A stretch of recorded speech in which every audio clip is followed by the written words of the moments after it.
Concrètement, aujourd'hui, notre vision elle est relativement claire. Le temps est celui du ralentissement économique, au-delà même de l'instabilité politique, pour des raisons d'ordre structurel. C'est l'héritage de ce qu'on a vécu au cours des 2 dernières années, on ne va pas revenir dessus. Les niveaux de taux actuels cherchaient à faire ralentir le véhicule a ralenti, maintenant le risque c'est qu'il cale. Donc ça veut dire qu'on a quelques risques d'un point de vue macroéconomique qui risquent finalement d'avoir et d'impacter les entreprises d'une part, les ménages d'autre part. Donc dans ce contexte-là, il faut voir les actifs les uns par rapport aux autres. Nous, chez nous, on a l'habitude en fait de les comparer avec des actifs du cœur qui servent à préserver le patrimoine.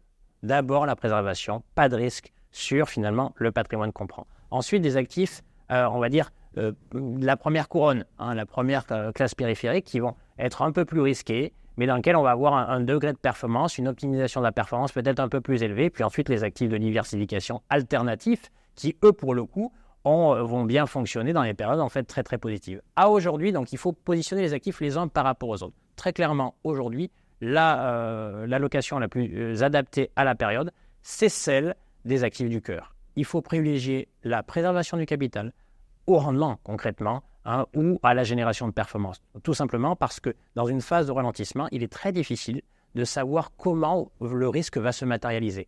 Qui va le porter? Qui va montrer en fait le premier sa faiblesse? Qui va faire en fait l'objet d'une déception en termes de profitabilité lorsqu'on parle des entreprises? Concrètement, ça veut dire quoi? Ça veut dire qu'il faut aujourd'hui probablement acheter ou reconsidérer en fait des produits de taux, des obligations souveraines, longues, d'entreprises longues, avec lesquelles finalement qui sont relativement peu sensibles au cycle économique. Ça, c'est le premier point.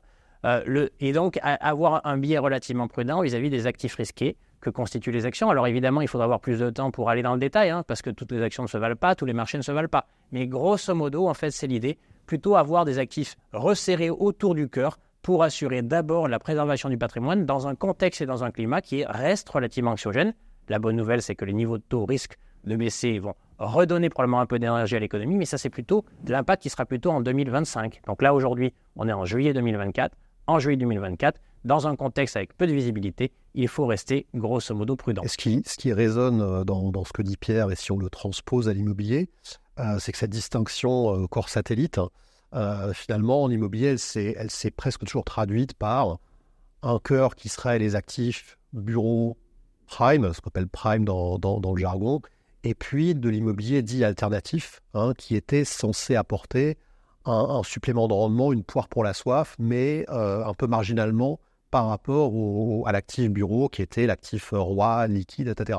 Aujourd'hui, un des paradoxes de ce qu'on a vécu ces derniers mois, c'est que c'est quelque part l'actif le moins risqué qui a subi la plus forte correction pour des raisons d'usage, pour plein de raisons qu'on peut extrapoler. Mais aujourd'hui, je suis tout à fait d'accord avec l'espèce de renversement que tu proposes, où finalement, ce qu'on appelait alternatif, et évidemment, comme je travaille dessus, je pense à l'immobilier de santé, revient finalement dans la partie patrimoniale, la partie cœur de la location, alors que la partie bureau-commerce va plutôt être dédiée à chasser des points d'entrée, ce qui est nécessaire aussi, à chasser des points d'entrée, puisque c'est sur ces actifs-là qu'il y a une dévaluation. Mais comme tu le dis, qu'est-ce qu'on appelle une allocation patrimoniale? L'allocation patrimoniale, pour moi, c'est à la fois protéger le capital et préparer l'avenir. C'est ça la définition que je donnerais.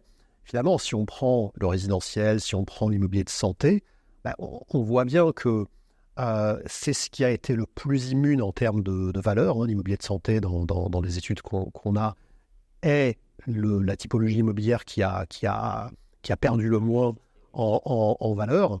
Or, c'est crucial, c'est-à-dire que perdre 1% de rendement versus perdre 10 points de valeur, le calcul est assez vite fait dans l'impact sur la performance. Donc, il faut aussi avoir ces ordres de grandeur-là en tête, notamment quand il s'agit des SCPI ou encore des SCI.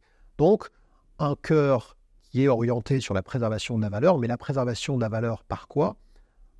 Par la continuité de revenus que tu évoquais.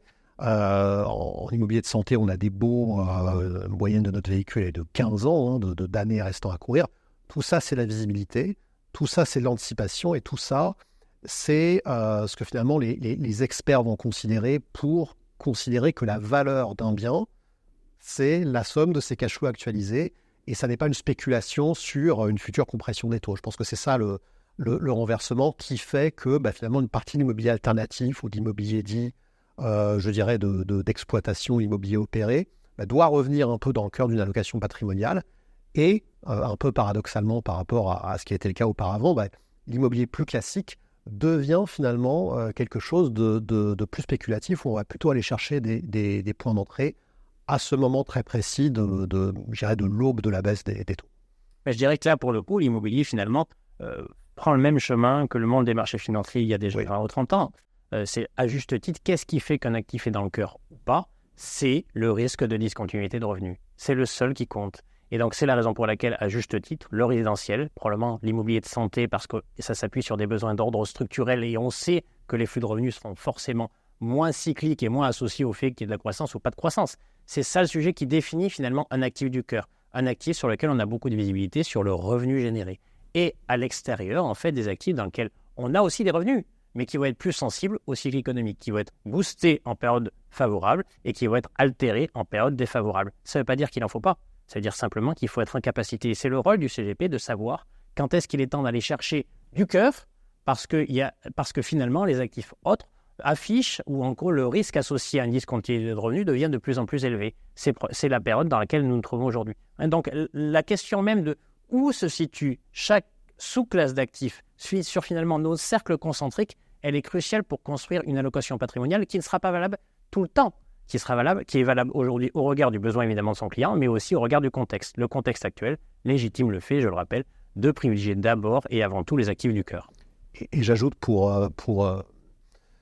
rebondir sur ce que tu disais, c'est que puisqu'on parle des dilemmes un peu du conseiller en gestion de patrimoine, il y a quand même le dilemme de la liquidité. C'est-à-dire que, bien sûr, il faut prendre en compte le contexte, mais il faut quand même savoir qu'il y a des classes d'actifs, et je pense en particulier à l'immobilier, qui ne sont pas faites pour être liquéfiées ou liquidées de façon réactive, justement pour qu'elles remplissent leur fonction d'amortisseur de risque dans l'allocation. Et ça, c'est aussi une leçon des 18 à 24 derniers mois.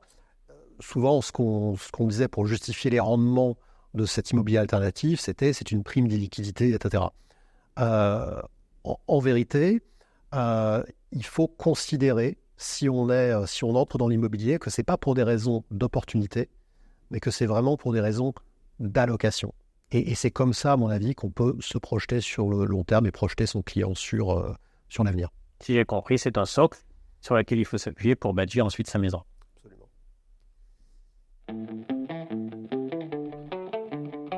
Le mot de la fin, pour moi, c'est vraiment de conserver en tête les ordres de grandeur. Si j'ai 100 000 euros et que je les place et que je perds 1 point de rendement, je perds 1 000 euros. Et si je perds 10 points ou 5 points de valorisation, je perds 5 000, 10 000 euros que je mettrai 5 ans, 10 ans à regagner d'une certaine façon. Donc, cette balance entre le rendement apparent et la valeur, finalement, il faut bien la considérer. Et là-dessus, je pense qu'il faut garder en tête que le nouveau prime, finalement, il faut le redéfinir. Le nouveau prime, d'une certaine façon, c'est la cyclique. C'est-à-dire c'est ce qui va le moins subir les effets récessifs et le plus capter les effets démographiques et donc au premier chef, pour nous, l'immobilier de santé.